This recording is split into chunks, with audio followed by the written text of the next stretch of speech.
трагедии маленького народа, произошедшей полвека назад, о кровавой беде, случившейся совсем недавно. Стоит ли снова браться за эту тему, спрашивали меня. Межнациональный конфликт – дело темное, как ночь. У ингушей своя правда, у осетин своя. Но ведь правда не бывает двойной, согласитесь. Она одна для всех. И всегда на стороне самых обиженных и угнетенных. И честных людей, рано или поздно, она собирает под свое крыло.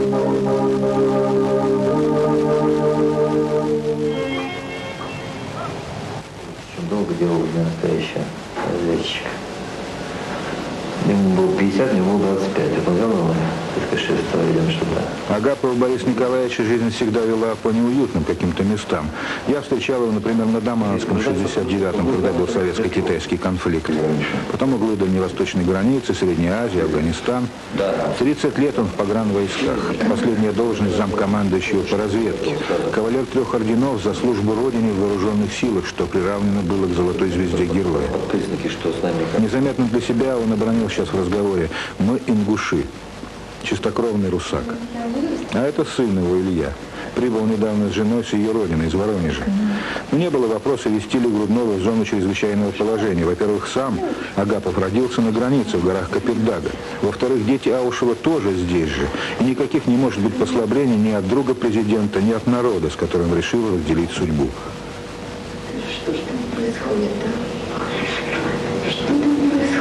Я твердо понимал, что моя работа, и я нужен для того, чтобы служить народу. Я понимал это буквально в смысле, очень чисто и, так сказать, преданно. А в последние годы,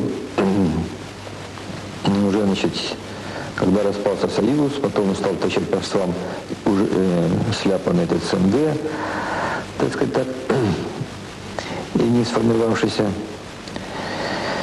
И, значит, пошли создаваться направо-налево национальные и пограничные войска. Получилось так, что вроде бы служить народу сейчас не надо. А более того, я обратил внимание, правда, мое личное субъективное мнение, может, я ошибаюсь, что сейчас нужно вот конкретно у нас в России служить какой-то конкретной личности. Или команде служить. В общем, группе людей. Но это у меня не проходит ни в сознании, ни в душе, невероятно. А тут, значит, появилась возможность при всем этом хаосе, что можно продолжать, оказывается, служить народу, конкретному народу. При том народу, который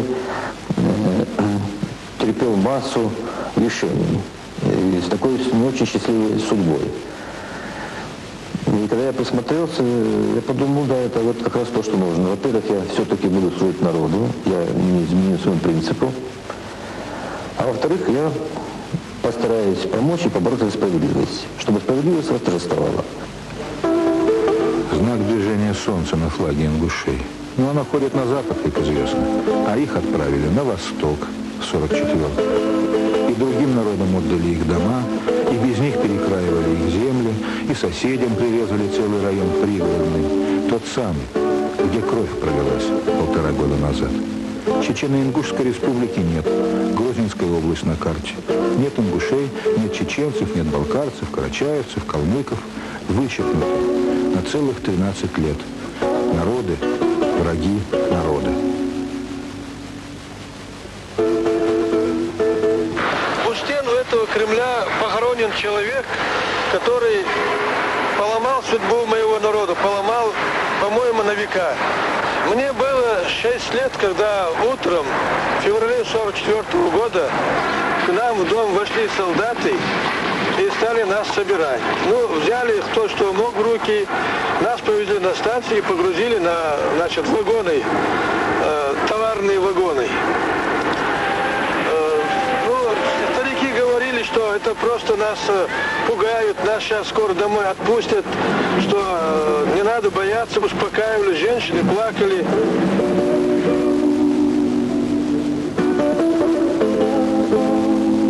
Они наплачутся еще и в дороге этой, ссылки в казахстанской степи. Есть сотни фактов. Родители и детей заталкивали в разные вагоны и не давали соединиться. умерших оставляли возле путей и не давали даже забросать их снегом.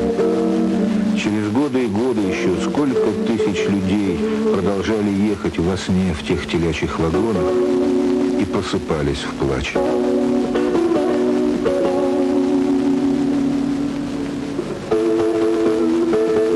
А социализм действительно есть учет, как говорил Ленин. Видите, до единого сосчитанные и живые, и трупы, и народившиеся. Не то, что осенью 92-го года. Плюс-минус сотни человек считали. Не простили вы наши ни дети, Может, это судьба такая у нашей страны. И это подтверждено испокон века до сегодняшних дней. Для исполнения зла хватает воли у власти, и есть механизм. А для добрых дел вечно не хватает чего-то. То воли, то ума, то добросовестности, то гибкости. неправый руководитель. И нет, не выстраивается обычно механизм осуществления добрых дел. Какой бы он малый не был, малый, средний, большой, неважно, народ всегда прав.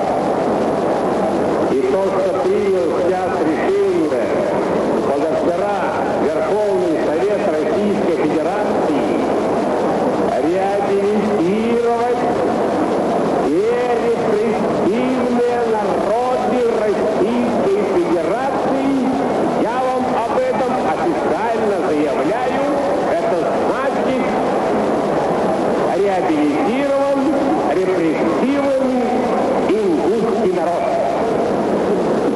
Сегодня он признан, что он прав, и никаких действий против России, против государства он не проводил.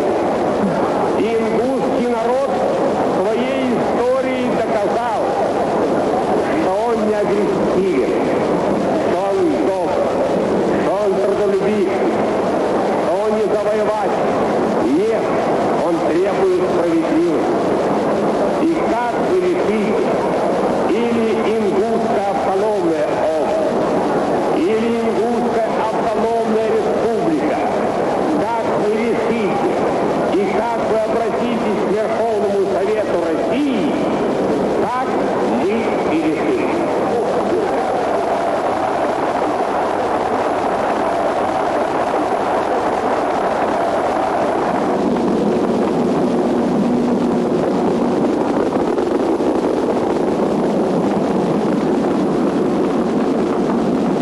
Это благие помыслы горели вместе с домами. Кто первый начал тогда? Ингуши, говорят, в Осетии. Они силой хотели захватить пригородный район. Осетины, говорят, в Ингушетии. Они давно хотели изгнать ингушей. Но ведь мы знаем, двух правд не бывает. Так где же суд? Два генеральных прокурора России сменились с тех пор. Кому предъявлено обвинение?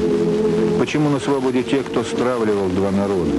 Кто из русских солдат не защитников сделал опять, а карателей, как полвека назад? Все смешалось в этих детских рисунках. Год 44-й, год 92-й. Дети любят обычно играть в победителей. Никто не хочет быть побежденным. Но у этих особая, видно, судьба. Хотелось бы, может, на танке себя рисовать, но по жизни совсем не выходит.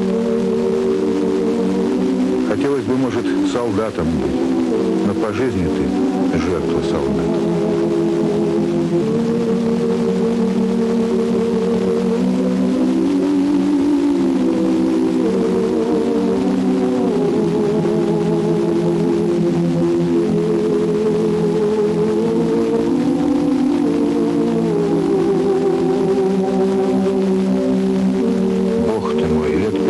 Еще я бы решил, что это рисуют душевно больные дети. А сегодня знаю, они нормальные, но с надорванной душой.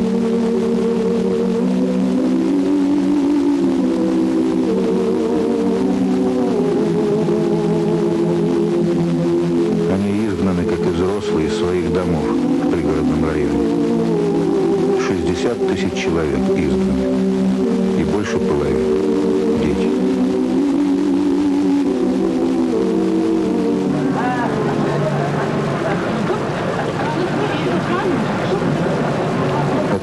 поселков беженцев в Назране. В республике таких 11. Домики эти должны были стать подсобками для тех, у кого сгорели дома. Пока строят новые, в них живут.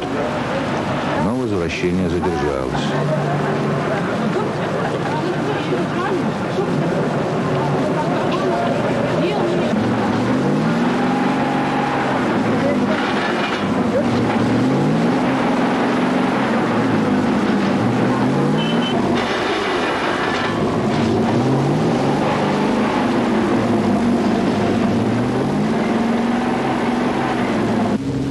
Дети хоть в школу ходят или нет? Да, мы стараемся, чтобы, значит, максимально они были увлечены к этому. Но многие болеют, не ходят в школу. Из-за холода? Из-за холода, из-за недостатка питания, медикаментов, одежды. Многие в школу не ходят, потому что одеть нечего, поэтому не ходят в школу. То, что им там выделяют по линии миграционной службы, по линии КЧС, это же кровь, это слезы. Скажем, за весь год 13 тысяч выдать не душу населения. Ну что это? Большой 13 тысяч можно купить тапочки на семью выдавать там. А в первый полугодие вообще было, значит, выдавали там чуть ли не по 1500, так сказать. Это сейчас по 13 тысяч дали, так сказать, под конец года. Как-то. Они этому рады. А так всем миром помогаем. В бюджет республики на содержание беженцев в этих лагерей не выделяется ни копейки.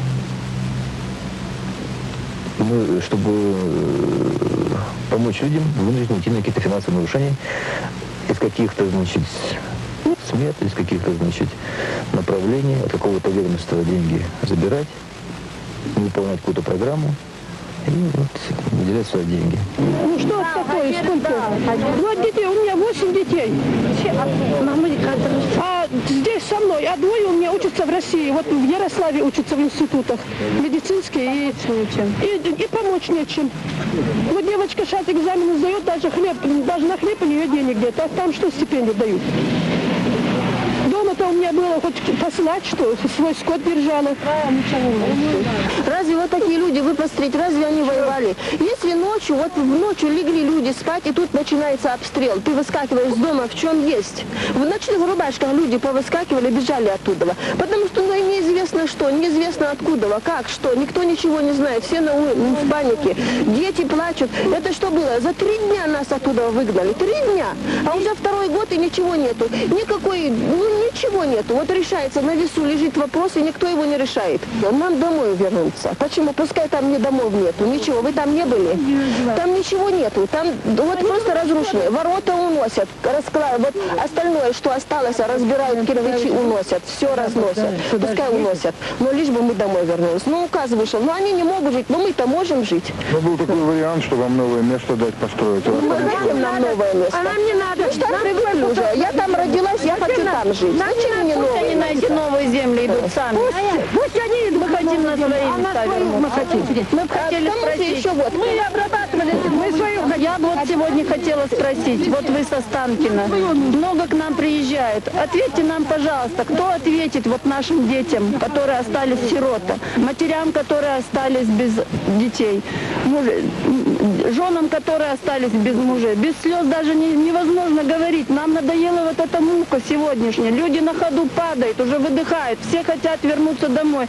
Мой ребенок утром встает и говорит: мама, когда мы вернемся домой? Значит, это мой дитё знает, что у него есть где-то дом. Почему мы должны снова на новой земле устраивать свою жизнь? Почему мы должны каждый раз выселяют нас, и каждый раз нашим добром они наживаются? Ответьте нам, когда мы вернемся домой. Эти бумаги, которые написаны, указы эти, нам эти бумаги не помогают. Ни с одной стороны. Помогите нам, чтобы мы вернулись домой, чтобы наши дети знали, где они живут, где их предки похоронены. Мы хотим домой, мы вас просим, помогите нам. И еще один вопрос. Ну вот почему вот наши люди, которых они поймали, без вести пропавшие, ну вот сейчас 21 век на носу, ну слушайте, без вести пропавших, как может быть почти 300 человек без вести пропавших? У нас здесь есть люди, по 3, по 4, по 5 людей нету. Вот она, вот Гена, вот женщина, у нее 3 сына и мужа нету. Ну где эти люди? Почему они их не возвращают? Мы второй год не получаем пособия на своих детей, потому что у нас нет трупов наших отцов, мужей. А знаете, почему Россия нам говорит считать по истечении 6 месяцев наших людей умершими? Мы не будем их считать умершими, так как нет у нас трупов. Пусть найдут, пусть наших людей живыми или мертвыми найдут. Пусть делает один шаг маленькому нашему ингушскому народу навстречу. Слишком велики потери, чтобы мы оставили свои земли. Никогда. У меня 3 сына, я им сделаю врагов, чтобы нашли моего мужа. В 32 года, 10 лет отгрохал он им на стройках. Все дачи начальников строил мой муж. Почему же я его должна им оставлять? Почему я в 32 года должна выглядеть как 50-летняя? Почему жены их не выглядят так, как мы? Мы не оставим им никогда этого. Мы вернемся, обязательно вернемся. Ровно 3 месяца сегодня со дня подписания указа президента России о возвращении беженцев в пригородный район. Ни один человек до сих пор не вернулся в соответствии с этим указом. Только те, кто с весны прошлого года продирались в свои дома на собственный страх и риск. Таких несколько сотен. Ни бани у нас нет, ничего нет. А как же вы здесь? 12 человек здесь живет? Да, 12 человек здесь живет. А вообще на полу спите? Вот тут Кто на полу здесь спит, кто здесь на полу? И вот по дворе спим. А до этого дети у нас замерзали, болели. Вот у нас все дети больные. Вот мальчик, вот мальчик здесь. Вот только с больницы пришел. Вот с больницы он пришел. Это было где-то месяцев 4-5 тому назад. Вот этот мальчик не остается. Вот это, вот он, болели, да, все мои, вот он. А старшие двое учатся. На старшей улице у меня. В Ярославском медицинском институте учится старшая дочь. И сын учится. Вот они болели здесь у меня, здесь вот лежали на полу. От того, что холодно, они у них заболели, были больные. Вот сейчас появился, но свет, тепло у нас, вот благодаря Николаевичу Агапову, сейчас мы вроде не болеем уже. Дети наши не болели. Еще в больнице лежит, вот отец его. Отец мой больной и мать моя. Надо думать, что раз они жили на территории Северной Осетии, в своих домах, то дома эти были хорошие, они были не хуже, чем вот те, которые в Назране годами строят, семья. И вообще Ингуша, дом это крепость, дом это счастье, дом это основа жизни. А теперь вот такая основа дощатая. Александр Николаевич, вы абсолютно правы. Еще более тяжелое положение. В отдельных населенных пунктах остались целые дома ингушей, совершенно невредимыми. Только в одном поселке Корца их 500 домов. Понимаете, из этих 500 домов 338 вообще даже стеклышко не выбито. И вот, находясь в пределах каких-то тут 5-4 километров от своего дома целого, невредимого, он должен находиться вот в этом, как вы сказали, гетто, в этой грязи, в этой антисанитарии, и не идти, и он имеет право попасть себе домой. Находясь на территории России, полноправный, честный, порядочный гражданин России, ничего не совершивший, ни у кого ничего не укравший, слова худого никому не сказавший, он не имеет права вернуться в свой собственный дом, а жить где-то, потому что он просто ингуш. Из-за того, что проповедуется такая идея о невозможности совместного проживания двух народов, вот так вот люди мучаются. Вот. Хотите верьте, хотите нет.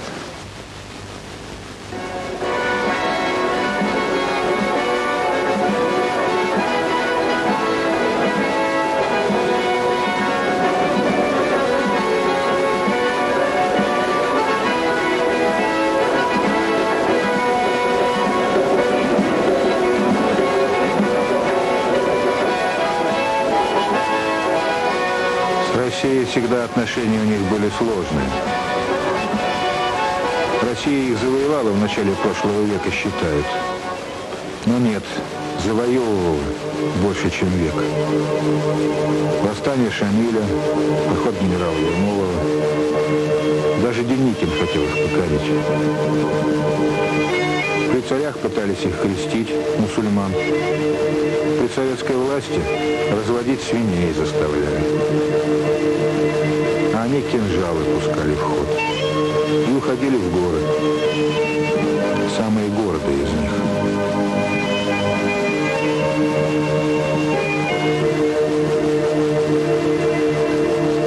В договоре с Россией 184 года назад подписавшие так себя обозначили. Мы, ниже поименованные 6 фамилий ингушского вольного и никому не подвластного народа, лучшие и почетнейшие люди.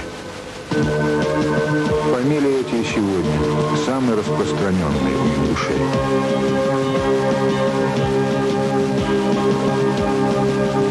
Родовое гнездо, Таргим, щит по-ингушски. Жили в башнях на втором этаже, убирая на ночь лестницу внутрь. Умирать уходили солнечные склепы, рядом на горный склон. Больным и немощным не стоило утруждать родных, и без того жизнь была тяжела. Вокруг богатых крепких семей приживались те, кто беднее и слабее. Глава новой семьи строил башню ровно 365 дней. Не укладывался, уходил в другое место. Таков был обычай. Аушев ровно за год построил и покрыл крышей новое ингушское государство. Есть парламент, есть конституция, все органы власти. На этом склоне и их, Аушеву, сотни лет стоит родовая башня.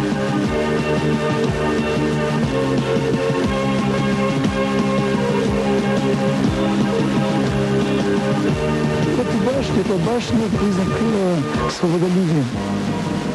Они никого не пускали в свой мир, вот, если посмотреть философию. И каждый род читался тем сильнее, чем выше башня. И независимость. И эта независимость, конечно, особенно при сталинизме. И сегодня особенно это чувствуется, что хотят, чтобы была эта независимость и больше свободного народа. Она сказывалась во всех действиях, обычаях, традициях, в поведениях этих людей. Вот вы знаете, что Майсагов один, Соловков, выбрал. Единственная история был случай, когда Соловков убежали, это был... Лагерь оттуда. Да, из лагеря. Это был муж Майсагов. Историю другого не помню. И если вы посмотрите историю Афганистана и войны в Афганистане, то ни одного ингуша и чеченца нет, которые бы оказались в плену или бы бейцы пропавшие. Это позор. То есть вот это давляет кровь предков, обычаи предков давляют там. И, конечно, будет сказываться и в нашей строительстве нашей республики и нашего государства. Ну, а было когда-нибудь так, что Аушевы, скажем, управляли ингушами? Нет, такого не было. В Ингушетии вообще никто никем никогда не управлял. В одних был хан, в других был князь. А ингуши вот так жили. Они не могли жить по-другому. И эти обычаи пришли к нам из того древнего в сегодняшнее настоящее. Я первый президент, который всенародно сделал. А до сих пор никого не было. Ни одного не было лидера. Он не так говорит, ингуши. И в то время, вот обратите внимание на конфигурацию этого ущелья. Отсюда ингуши, вот, чистые ингуши вышли отсюда.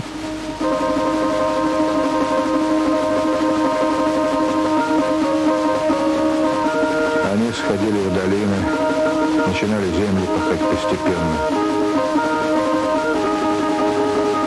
Притирались к другим народам Кавказа, не утрачивая своих обычаев и укладов. Вообще это Сталин придумал, не было до него административных границ на Кавказе. Но каждый знал, на этом берегу мое, там чужое. Воевали друг с другом, совершали набеги, бывало.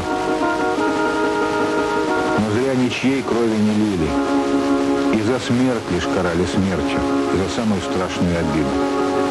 Обычай кровной мести сдерживал. Подумай, не рискуй своими детьми до 7-го колена.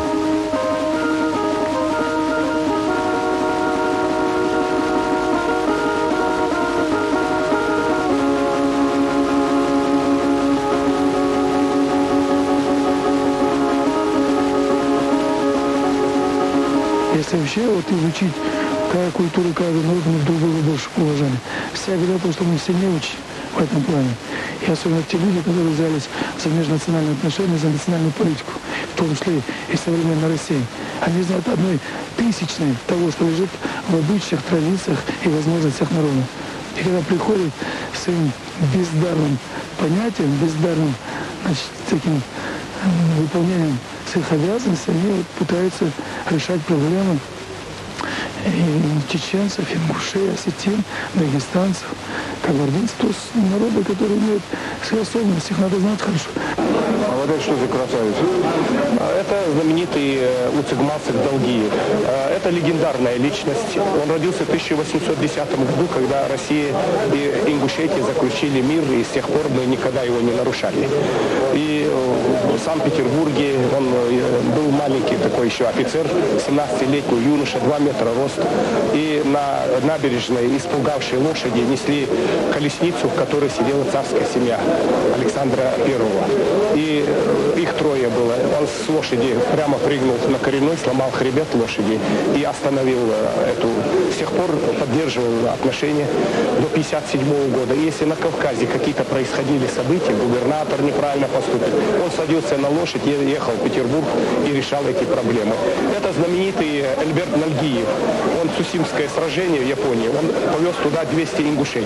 Впервые в истории Японии и вот этой войны он взял 7 человек пленных. Они харакири делали, не сдавались. И странные, вот у него очень большие награды. А среди вот этих наград на золотой цепочке у него висела пуля. Японская пуля сплющенная. И странная судьба этой пули. Она в нем была? Она в нем была, уже его в морг отвезли и думали, что уже все. И Макаров на грудь ему, как бедняжку жалко, какой боевой это, генерал. И в это время он откашлялся, и эта пуля вылила. Выплюнул его? Выплюнул он прямо это. И клиники Санкт-Петербурга, он много раз об этом рассказывал, и даже присылал людей, чтобы он ее эту пулю отдал. Это Бунухо Базуркин. На русско-турецкую войну он взял с собой 2 своих сыновей, 2 зятей, которые были, и сам. 6 человек они участвовали. И другие уже знали, раз он не жалеет живота своего и своих людей, за ним пошли очень много. И на русско-турецкой войне у нас все 200 человек вернулись с Георгиями. И несколько человек стали полных георгиевских кавалеров. Кстати, 5 ингушей обладатели банка полных георгиевских кавалеров. Удивительно, как сохранились снимки. В 1944-м, когда выгоняли ингушей из домов, семейные альбомы солдаты швыряли в грязь. Чистка людей и чистка архивов проводились одновременно. И это логично. Нет памяти, значит нет личности. Нет истории, нет и народа. А народ все-таки есть. Вот он, народ. Маленький. Повезло, родились на свет. И язык вам свой изучать, и историю.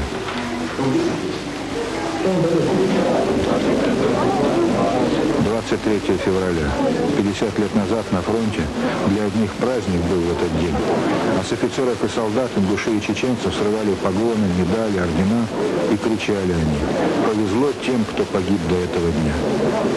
Торжественное собрание в Новом доме культуры в Назране. Тема депортации. И, конечно, возвращение беженцев в пригородный район.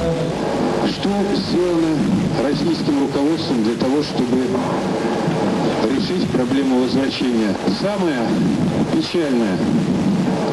печальное, это то, что проводятся имитационные совещания типа нальчикских, типа пятигорских и так далее. Встречается общественность, встречаются главы администрации, встречаются президенты, принимаются документы, которые никого ни к чему не обязывают, и за выполнение которых никто ответственности в принципе не несет.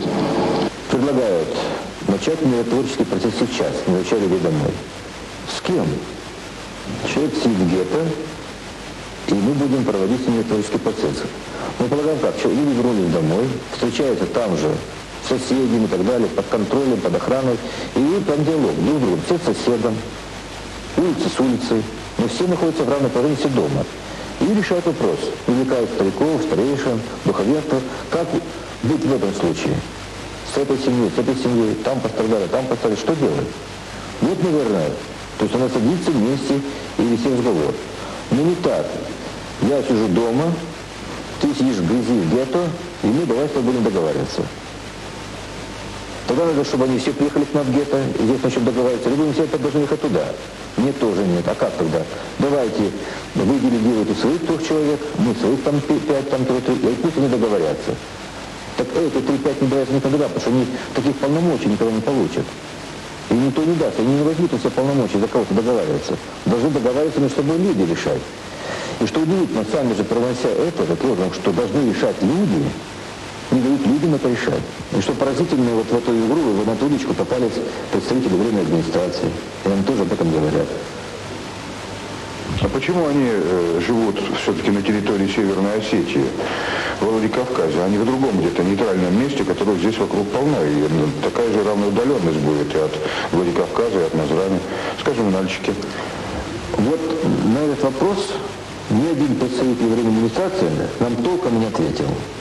Самый крупный ответ на эту тему у них был то, что в Назрани они жить не могут, потому что здесь нет теплых туалетов и душевых. Вы сами видите, какая у нас республика. Поэтому удобнее жить в Владикавказе. Это самый крупный ответственный был ответ. А больше ничего нет. Скажем, средства связи, что их в Нальчике нет, этих средств связи, да предостаточно. Вот и ситуация какая. Источник слухов и подозрений. И недоверие, кстати, ингушей к главе временной администрации в зоне чрезвычайного положения Лозовому. Впрочем, и с президентом Аушевым он не в ладах. Приезжает на Назрань ненадолго и редко. Аушев же в Северной Осетии вообще не ногой. Вот почему, я думаю, и почетных гостей из Москвы, из других автономных республик повез он в Таргим не со стороны Владикавказа, по довольно хорошей трассе, а своей недавно пробитой дорогой.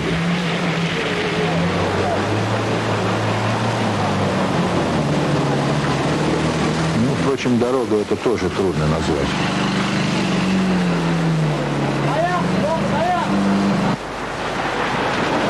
12 раз вот так пересекать приходится речку, пока доедешь до родового гнезда ингушей.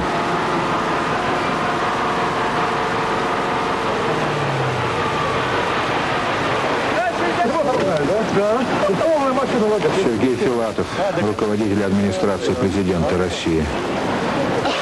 Да, это не по Кутузовскому проспекту с сиреной и мигалкой.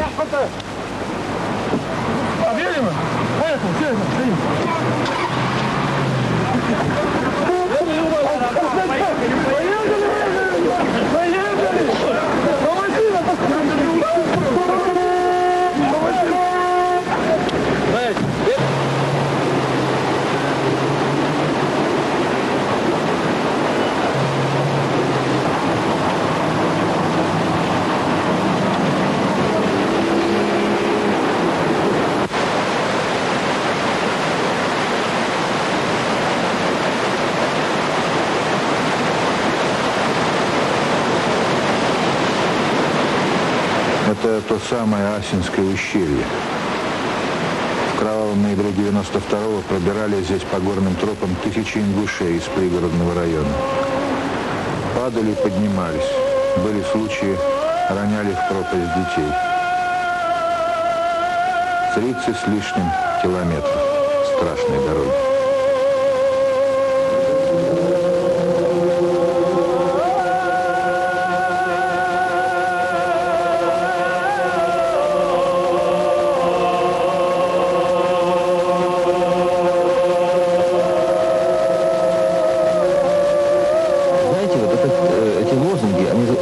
Совместное проживание исходит от людей-преступников, которые вот в тех кровавых событиях заморали и запятнали себя не только там бесчестными поступками, но и кровью. И они опасаются кровной мести. И в том числе и кровной мести, а главное, как он будет жить рядом с семьей погибшего ингуша, которые вернутся и обратятся к этому своему соседу или досельчанину и спросят у него, значит, обращаясь к нему, как же ты что-то делал? Вот, как он? Конечно, он не сможет жить, он не сможет жить. Если они вкладывают это понятие, о невозможности совместного проживания, что он преступник, убийца, грабитель, не может жить с ингушом, которого он убивал и грабил, то это понятно. Мы, наверное, понимаем и тех жителей Осетии, которые сейчас заняли целые дома ингушей, захватили и живут там, и которые тоже заявляют о невозможности совместного проживания. Конечно, он живет в доме ингуша, он же не будет с ним жить вместе. Конечно, он говорит, я не могу жить с ингушом.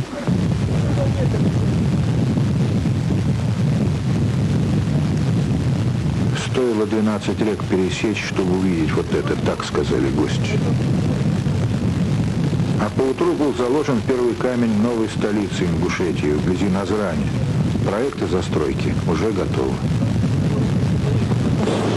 Сегодня самый радостный день в самом молодом государстве на Северном Кавказе, в Республике Ингушетия. Символично, что этот город строится будет на таком месте, откуда будет виден город Владикавказ. Отсюда будет виден город Владикавказ, оттуда будет видна столица Ингушетии. Они будут смотреть друг на друга. Будем надеяться на то, что эти оба города станут символом будущей дружбы народов Северного Кавказа. Я желаю нашему народу духа, хватит трагедий, только дух, только вперед. Не главное по сторонам, в дружбе со всеми народами, и только в этом залог. Я вас поздравляю, я надеюсь, что Сергей Александрович это сейчас святое мероприятие произойдет. Я могу сказать вам и передать от Бориса Николаевича самые добрые слова и пожелания. Он просил передать, что сделает все для того, чтобы слово, которое дал вам по ликвидации тех трагических последствий, тот указ, который он подписал, чтобы это все было выполнено. Теперь этому гаранты еще и два президента двух республик. Я думаю, что вместе мы преодолеем и эту трудность.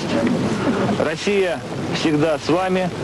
Россия всегда любила, любит и будет любить ингушский народ. Я вам желаю самого доброго в вашей жизни. И тем, кто будет жить в этой столице, счастья, успехов. Всего доброго. Сергей Александрович, пожалуйста.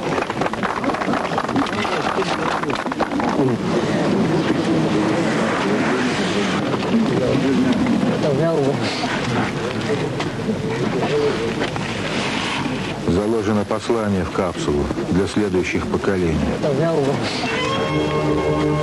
Они прочтут его, быть может, когда мы, сегодняшние, станем уже глубокими стариками.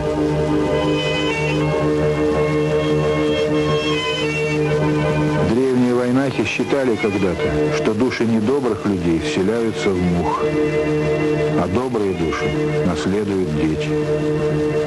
Сможем ли мы жить дальше так, чтобы детям досталось каждому по доброй душе?